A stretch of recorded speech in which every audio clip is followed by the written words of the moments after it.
Olá, amados irmãos e irmãs, com muita alegria nos reunimos hoje no dia 5 de julho, hoje é sexta-feira, nós estamos na 13ª semana do Tempo Comum. É uma alegria sempre, amados, nos reunirmos para acolher a Palavra de Deus, para que possamos, de fato, crescer em estatura, sabedoria e graça diante de Deus, para que possamos viver, portanto, este privilégio que não é nosso mérito, mas foi graça de Deus de sermos filhos seus. Que o Senhor nos ajude, nos conceda esta graça. Iniciemos este momento em nome do Pai, do Filho e do Espírito Santo. Amém. A graça e a paz de nosso Senhor Jesus Cristo, o amor do Pai e a comunhão do Espírito Santo esteja sempre convosco. Bendito seja Deus que nos reuniu no amor de Cristo. O Evangelho de hoje se encontra em São Mateus, capítulo 9, versículos de 9 a 13. O Senhor esteja convosco, Ele está no meio de nós. Proclamação do Evangelho de Jesus Cristo segundo Mateus. Glória a vós, Senhor. Naquele tempo, Jesus viu um homem chamado Mateus, sentado na coletoria de impostos, e disse-lhe: segue-me. Ele se levantou e seguiu a Jesus. Enquanto Jesus estava à mesa, em casa de Mateus, vieram muitos cobradores de impostos e pecadores e sentaram-se à mesa com Jesus e seus discípulos. Alguns fariseus viram isso e perguntaram aos discípulos: por que vós, seu mestre, come com os cobradores de impostos e pecadores? Jesus ouviu a pergunta e respondeu: aquele que tem sede não precisa de médico, mas sim os doentes. Aprendei, pois, o que significa: quero misericórdia e não sacrifício. De fato, eu não vim para chamar os justos, mas os pecadores. Palavra da salvação, glória a vós, Senhor. Amados irmãos e irmãs, nós ouvimos então no dia de hoje o relato da vocação de Mateus, o chamado que o Senhor faz a Mateus. Quem tiver a oportunidade, procure depois complementar a leitura desse evangelho com o Salmo 1, Salmo 1.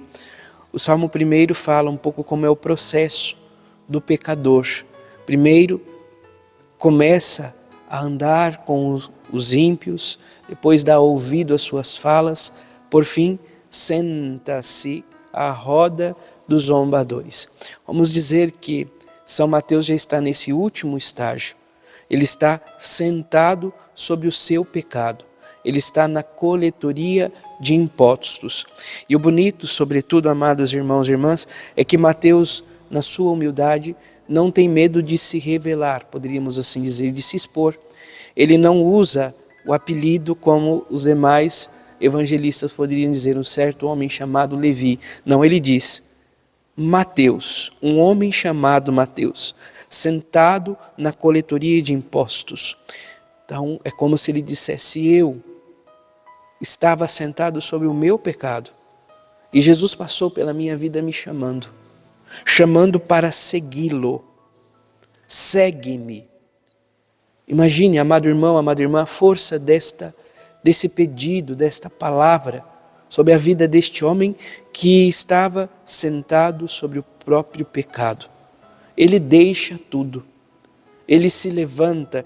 Esse levantar-se tem de fato o mesmo sentido da ressurreição.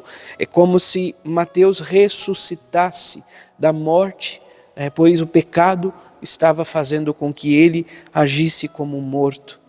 E ele então procura seguir o Senhor. E um dos primeiros atos que ele realiza é ser o anfitrião em acolher Jesus, os seus discípulos e esta classe que era mal vista pela sociedade. Os cobradores de impostos e os pecadores estavam todos reunidos na casa de Mateus. Os fariseus questionam os discípulos de Jesus por que Jesus senta com os cobradores de impostos e os pecadores, porque ele come com esse tipo de pessoas. E Jesus, ouvindo a pergunta, responde: Aquele que tem saúde não precisa de médico. Senhor, seja o médico de nossas vidas, de nossas almas. Então, os doentes, pois o que significa, né? Aprendei, pois, o que significa. Quero misericórdia e não sacrifício. De fato, eu não vim para chamar o justo, mas os pecadores. O Senhor veio ao nosso encontro. O Senhor veio nos buscar, veio nos chamar, veio nos convidar a caminhar com Ele. Ele não veio ao encontro dos justos, porque os justos de fato já pertencem a Ele. Ele veio ao encontro dos pecadores, a cada um de nós, para que possamos nos converter, para que possamos, amados irmãos e irmãs, como um doente, acorrer ao encontro do médico, que pode curar-nos. Jesus é de fato médico por excelência. Ele cura de fato as feridas mais profundas de nossa alma, as feridas que o pecado impôs sobre a nossa vida. Que o Senhor nos ajude, nos conceda graça para que sejamos de fato fiéis ao convite do Senhor e possamos dizer como salmista: o homem não vive somente de pão, mas de toda a palavra da boca de Deus. Que palavra é esta, senão o Verbo encarnado? Louvado seja nosso Senhor Jesus Cristo, para sempre seja louvado. Abençoe-vos o Deus Todo-Poderoso, em nome do Pai, do Filho e do Espírito Santo. Amém. Graça e paz.